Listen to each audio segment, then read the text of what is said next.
Okay, let's unpack this for you. If you've ever tried to master a new skill, whether it's, coding, picking up a guitar, maybe even just a new role at work, Hmm. you always hit that question, right? What's the best way to actually practice? Should it feel easy, comfortable, or should it be, like, really hard? We usually lean towards what feels good, what feels smooth. But what if that comfort, that ease, is actually holding us back? And that's exactly what we're diving into today. Our whole mission here is to sift through all this really fascinating research, cognitive science, educational psychology, learning science. We want to pull out the most important nuggets for you because the source material, it reveals something kind of surprising. The conditions that feel the toughest, the ones that might even seem to slow you down right now. Often, those are the very things that build the strongest, most durable learning in the long run. It's about finding that faster path to getting really good, not just okay. Huh. So it's not about taking the easy route. It's more like finding like a just right path. Yeah. Kind of Goldilocks zone for learning. Is there like a way to actually measure that? Or is it just a feeling? That's a great question. And, surprisingly, there is a pretty precise guideline that emerged from this really groundbreaking 2019 study. Wilson and his colleagues, it was published in Nature Communications. They used a lot of mathematical modeling, information theory, and they found learning is basically maximized when you're succeeding about 85% of the time. 85%. Seriously. That's specific. Yeah, which means, flip side, you're hitting an error rate of about 15%. That seems to be the sweet spot. Wow. Okay, 85%. Does that hold true everywhere? Like for learning French versus learning to juggle? Well, what's really compelling is that they found this pattern held across all sorts of systems, artificial neural networks, AI learning, but also biological systems, and yeah, human learning too. Okay, so what does that mean for us practically? The big implication is that learning systems, whether that's you or a computer program, need constant calibration. Continuous adjustment. If you're succeeding like 100% of the time, nailing everything, it's too easy, you're not learning efficiently. But if you're down below, say, 70–75% success, it's probably too hard, overwhelming. You'll likely just get stuck. Right, you hit a wall. Exactly. So the goal isn't perfection, it's hitting that zone where it's challenging, but you're still succeeding most of the time. Okay, that's really interesting. So it's not about never failing, but about failing just the right amount. Almost like the errors themselves are useful data points. Does this idea, this sort of embrace of difficulty, connect to other, maybe counterintuitive ways to learn? Oh, absolutely. It leads us straight into the work of Robert Bjork, his research on what he termed desirable difficulties. It really pushes back against our gut feeling that easy and fluent always means better learning. Desirable difficulties. I like that name. It captures the paradox perfectly. What's the main idea there? The core insight is understanding the difference between two things: retrieval strength and storage strength. Okay. Retrieval strength is basically how easily you can recall something right now. Like, if you just crammed for a test, retrieval strength is high. Storage strength, though, that's about how well that information is actually embedded in your long-term memory, how durable it is. Ah, okay. So one's temporary access, the other's deep encoding. Exactly. And Bjork found that many things that boost that immediate retrieval strength, like massed practice, cramming, or practicing the exact same thing in the exact same way over and over, those things often don't build strong, long-lasting storage strength. You feel like you know it in the moment, but it fades quickly. Okay, so what does build that storage strength? What are these desirable difficulties? Well, the research points consistently to four main ones. First, spacing your practice sessions out. Right, not doing it all at once. Exactly. Studying something today, then again in a few days, then maybe next week. That consistently leads to much better long-term retention. It's like one of the most solid findings in all of learning science. Okay, spacing. What else? Second, interleaving. Mixing up different topics or types of problems during a practice session? Instead of doing like all chapter 1 problems, then all chapter 2 problems. Precisely. So if you're learning math, don't just do a block of algebra, then a block of geometry, mix them up. There were studies in math where interleaving boosted performance on new, unseen problems by over 300% compared to blocking, like from 20% success up to 63%. Huge difference. Wow. Okay, so spacing, interleaving. What's number 3? Third is varying the conditions of your practice, even small changes, like studying in different locations, maybe using slightly different tools or approaches. This seems to help you transfer the skill better to new situations later on. Makes it more flexible. So don't always practice in the same quiet room at the same desk. Maybe not, yeah. Introduce some variability. And fourth, using testing itself as a learning tool. You mean like practice tests? Yeah, but more broadly, just the act of trying to retrieve information from your memory without looking it up. That effortful retrieval, sometimes called the generation effect, strengthens the memory trace much more than passively rereading or restudying. Okay, so actively pulling it out of your brain is better than just trying to shove it back in. You got it. The struggle to retrieve is actually productive. This is fascinating. It really turns the idea of easy practice on its head. But it also sounds, well, harder. How do you know how much difficulty is desirable? Does it change? Like, for me versus for you, or for me now versus me in 6 months? That's a critical point, and that's where the challenge point framework comes into play, especially from research on learning motor skills. It tells us that the optimal challenge level isn't static, it's dynamic. It depends on two key factors. Okay. One is the nominal task difficulty, just how hard the task is inherently. The other is functional task difficulty, how hard that task feels to you, given your current skill level. So it's relative. Exactly. What's optimally challenging for a beginner is very different from what's optimal for an expert. Beginners usually benefit from less interference, more structure, maybe more guidance, clear steps. Experts, on the other hand, often need more variability, more complexity, less scaffolding to keep improving. Otherwise, they plateau. Okay, that makes sense. Which brings up a really common question, especially when you're starting something new. If difficulty is good, should you just jump straight into the deep end, like day one? Or is it better to ease in, start easy, then ramp up? Yeah, that's the classic dilemma, isn't it? And the research suggests, maybe unsurprisingly, it's nuance. There's no single always start hard or always start easy answer. Okay, so what are the different sides of it? Well, on one side, you have research like Manu Kapoor's on productive failure. Okay. He found that sometimes letting students grapple with complex problems before they get any formal instruction can actually lead to deeper learning down the road. Really, try to solve it before you even know how. Yeah, especially if they have some related prior knowledge to draw on. The idea is that this struggle activates what they already know. It creates this feeling of cognitive disequilibrium, that, uh-oh, my current understanding isn't cutting it moment. And that struggle actually primes them to really absorb and appreciate the instruction when it finally comes. They see why they need it. Okay, so that's an argument for starting with a challenge. What's the other side? The other side is the worked example effect.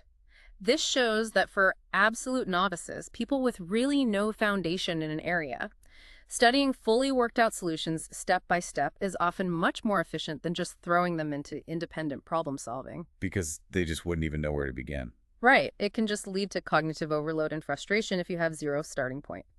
This also ties into something called the expertise reversal effect. Basically, strategies that are really helpful for beginners, like those worked examples, can actually slow down or even hinder learning for people who already have some expertise. They don't need that level of handholding anymore. So the right way changes as you get better. Precisely. There was a cool study, Ludolf and colleagues, in 2017. They looked at learning a motor skill, balancing a virtual pole on a cart. One group started with the difficulty cranked way up high gravity, making it hard to balance. Another group started easy, and the difficulty gradually increased. The gradual group achieved their first successful balance in like 2.8 minutes on average. Right. The group that started hard, it took them over 24 minutes on average. Big difference. And they found a strong link between getting those early successes and how well people performed in the end. It suggests those initial wins build momentum, build confidence. So maybe for beginners, easing in builds the foundation and the confidence to tackle harder stuff later. That seems to be a really important factor, yeah. Start where you can succeed, build that base, then ramp up the desirable difficulty. Okay, that feels like a practical takeaway. Yeah. Beyond these strategies, though, what's the underlying theory? Why does this optimal challenge idea work? Why is that sweet spot, that 85%, so effective? Well, we can link it to a couple of really foundational ideas in learning theory. One is Vygotsky's zone of proximal development, the ZPD. Right, I've heard of that. It basically describes that space where a learner can't quite manage a task alone, but they can succeed with some guidance or support from a teacher, a peer, even helpful resources. Vygotsky argued, and research supports, that learning is most effective when the instruction or the challenge targets this zone, just beyond your current independent ability, but within reach with help. Not too easy, not impossibly hard. Exactly. And another related concept is Csikszentmihalyi's theory of flow. Being in the zone. Yeah, that feeling of complete absorption in an activity. Csikszentmihalyi found that flow often happens when the perceived challenges of a task are perfectly balanced with your perceived skill level. When you're in flow, you're highly motivated, engaged, creative, and learning often feels effortless, even though you might be working hard. Okay, so ZPD is about the potential for learning with support, and flow is about the experience when challenge and skill align. You could put it that way. And both really point to the critical importance of dynamic calibration. As your skills grow, the challenges need to grow too, proportionally, to keep you in that optimal learning zone, that zone of proximal flow, you might say. There's classic research by Wood and Middleton on contingent scaffolding that shows this beautifully. Effective help isn't just giving answers, it's responsive. Give more specific hints when the learner is struggling, fade back the support when they're succeeding, always aiming to build their independence while keeping them challenged. That dynamic calibration, that really does sound like the secret sauce. But does this apply the same way everywhere? Like, what about a field like programming? That feels like it has its own unique hurdles. That's a really important point. While the general principles optimal challenge, ZPD, flow, they do apply broadly, the specifics can differ a lot by domain. Programming is a great example.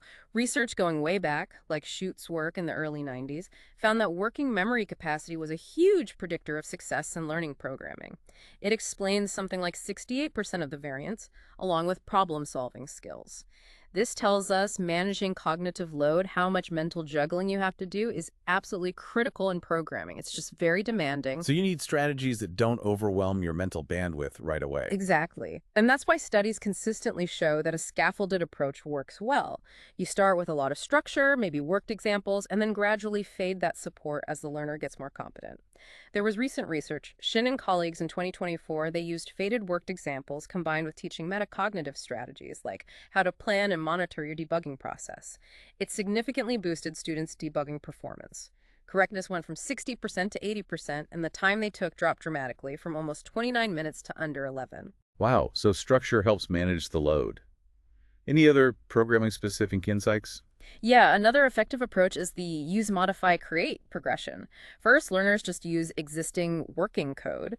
Then they modify it slightly to change its behavior. Only then do they move on to creating their own programs from scratch. This seems much better than the old way of just teaching syntax rules first, which often leaves beginners lost. Right, you get hands-on experience before drowning in theory. And debugging. It's a huge part of programming, like maybe 50% of the job, but often taught poorly or not at all. Research by Al-Qadi in 2024 showed that explicitly teaching systematic debugging strategies helps students move beyond just randomly changing things, hoping it works. Then there. Yeah, to actually having a methodical problem-solving process. When you look at surveys of what trips up novice programmers, it's often abstract thinking, debugging, breaking down problems, and just the complexity of syntax. So successful teaching often explicitly addresses computational thinking skills, decomposition, pattern recognition, abstraction, before getting buried in the specifics of Python or Java syntax. Build the concepts first. Okay, so manage cognitive load, scaffold carefully, teach debugging, build concepts before syntax. Yeah. Makes sense for a complex skill like that. Beyond setting the right difficulty level then, what other concrete evidence-backed strategies can people use to speed up learning almost any skill? Okay, well, if we look at the big picture from meta-analysis studies that combine results from tons of other studies, a few things really stand out. John Hattie's work, synthesizing over 1,200 meta-analyses, consistently points to feedback as one of the most powerful levers we have. Huge effect size. But, crucially, the type and timing matter. Immediate specific feedback seems best when you're tackling something really new and difficult. For tasks that are a bit more familiar or easier, delaying the feedback slightly can sometimes encourage deeper processing and better long-term retention. Okay, so feedback is key, but tailor it. Right. What else? There's this useful model thinking about learning in phases: surface, deep, and transfer. Surface learning is about getting the basic facts down. Strategies like rehearsal, mnemonics, they work well here for foundational knowledge. Then you move to deep learning. This is about understanding relationships, connecting ideas. Strategies like elaboration, explaining concepts in your own words, relating them to what you already know, and organization are key here. And finally, transfer. This is about applying what you've learned to new, different situations. This involves active problem solving and, importantly, metacognition, thinking about your own learning process, monitoring your understanding, adjusting your strategy. So different tools for different stages of the journey. Exactly. And then there's deliberate practice. This isn't just mindless repetition. It's highly focused effort on specific weaknesses. It involves intense focus, getting immediate feedback on exactly what you did right or wrong, lots of repetition with the goal of refinement, and constantly pushing the difficulty level just slightly. When defined strictly like this, it explains a pretty significant chunk of performance differences in many fields, strongest in areas like music and games, maybe a bit less in complex professional domains where feedback isn't always clear-cut. Right, practice smarter, not just harder. And even on a neurological level, studies show changes. Early learning involves lots of brain activity, especially in planning areas. As skills become automatic, that activity decreases, the brain becomes more efficient, and that consolidation, making the learning stick, happens during rest. Short breaks, overnight sleep, those are crucial for the brain to wire in the new skills. Don't underestimate the power of a good night's sleep after practicing. Okay, that's a great set of strategies. But this all sounds very cognitive, very strategic. What about the human side? Motivation, getting frustrated. How do our emotions and mindset fit into this picture of optimal challenge? It can't just be a formula, can it? No, you're absolutely right. The human element is huge and often overlooked in purely cognitive models. Think about motivation. There's often this kind of inverted U relationship with difficulty. Too easy, and it's boring, low motivation. Too hard, and it's discouraging, also low motivation. Motivation seems to peak right in that sweet spot. Expectancy value theory talks about this. We're most motivated when we expect we can succeed. That's the 85% part. And we value the task, find it meaningful, the challenge makes it feel worthwhile. So the 85% rule isn't just about optimal learning. It's about optimal motivation, too. It seems to hit both, yeah. And then there's frustration tolerance. We all differ in how well we handle setbacks. There's fascinating longitudinal research. Shoda and colleagues, they tracked kids from preschool. Those who showed higher frustration tolerance as preschoolers, could wait longer for a reward, actually had better academic outcomes years later. Wow. So handling frustration matters long term. Is it fixed, though? Are some people just better at it? Well, that's the hopeful part. Research suggests frustration tolerance is not fixed. It can be developed. And how do you develop it? Often through experiencing and successfully navigating manageable challenges. Appropriate scaffolding, gradual increases in difficulty, these help build resilience. You learn you can push through struggle. So encountering those desirable difficulties actually builds your tolerance for future difficulties. Exactly. We see this in studies with learners who have difficulties, say learning disabilities. Lower frustration tolerance often goes hand in hand with academic struggles, but targeted support teaching emotional regulation skills, providing social support, and carefully managing that challenge level can improve both their tolerance and their learning. And this all ties into Bandura's work on self-efficacy, too. Your belief in your own ability. Right. Your belief about whether you can succeed at a task profoundly influences how much effort you put in, how long you persist when things get tough. Successfully completing tasks that are appropriately challenging builds that self-efficacy. It creates this positive upward spiral. Conversely, repeatedly failing at tasks that are just too hard, that crushes confidence and can lead to giving up. So managing difficulty is also about managing self-belief. Okay, so the emotional side is deeply intertwined with the cognitive side. Managing difficulty is managing motivation, frustration, and confidence, too. We try to pull all these threads together now. All these consistent patterns from this deep dive.